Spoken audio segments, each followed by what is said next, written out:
This presentation is entitled Decreased Prejudice Through Increased Positive Exposure. Research shows that at the age of 6 months, children start noticing differences in individuals such as skin color. At 2 years old, children start asking questions concerning racial differences. And at 3 years old, children show evidence of having opinions about different ethnic groups and racial backgrounds. Institutional discrimination is discrimination that pervades the practices of whole institutions, such as housing, medical care, law enforcement, employment, and education. This type of discrimination does not just affect a few isolated people of color. Instead, it affects large numbers of individuals simply because of their race or ethnicity. Unconscious bias is the tendency to favor our own group over other groups.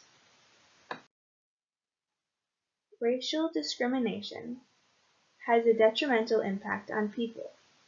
Negative effects of racial discrimination can include mental and physical health, particularly sleep difficulties, obesity, asthma, and emotional or behavioral difficulties. Megan Underhill, sociologist from the University of North Carolina, Asheville, interviewed 40 parents in Cincinnati, Ohio, regarding their views on exposure to diversity parenting practices. These parents are striving to create more equality and less unconscious bias and discrimination in society through small-scale social change.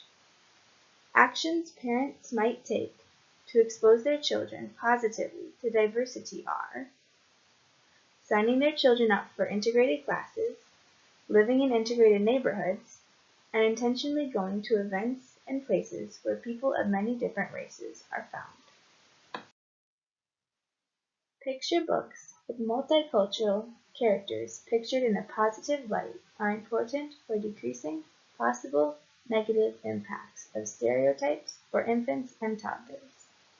Picture books that children read as beginning readers come with benefits to children's development in terms of cognitive understanding, vocabulary building, and sensory awareness.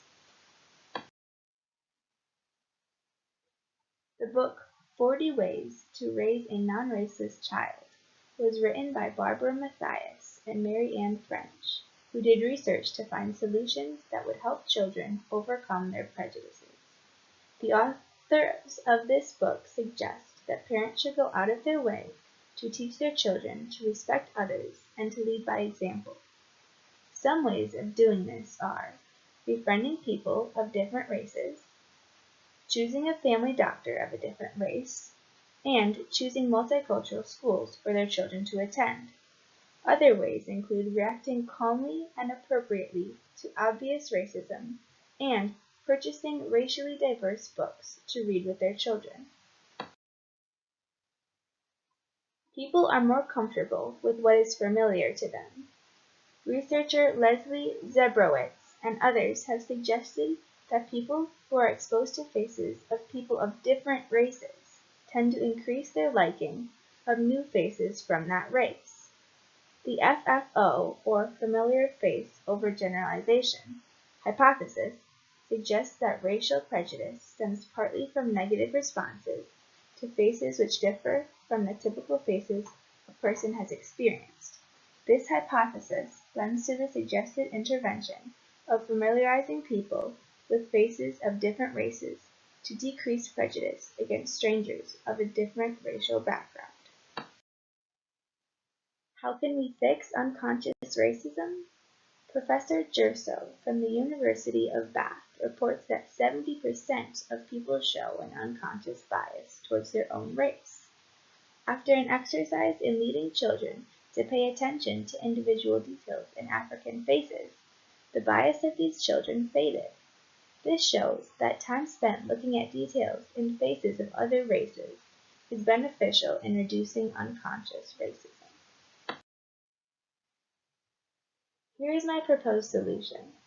Racial and ethnic discrimination is a significant issue in American society. Therefore, let's expose children to positive images of people of many ethnic backgrounds. This may help decrease unconscious biases and discrimination, which may lead to improved conditions regarding equality. The specific details of my proposed solution are as follows.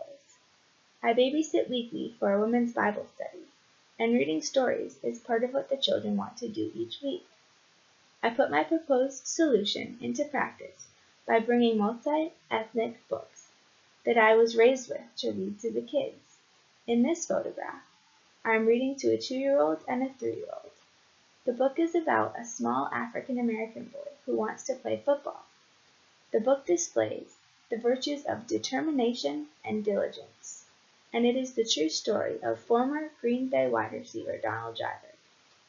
This story paints African Americans in a positive light and will hopefully help these boys develop a familiarity with the positive attitudes towards people of a different color than them. In this picture, I am reading to a 3-year-old girl.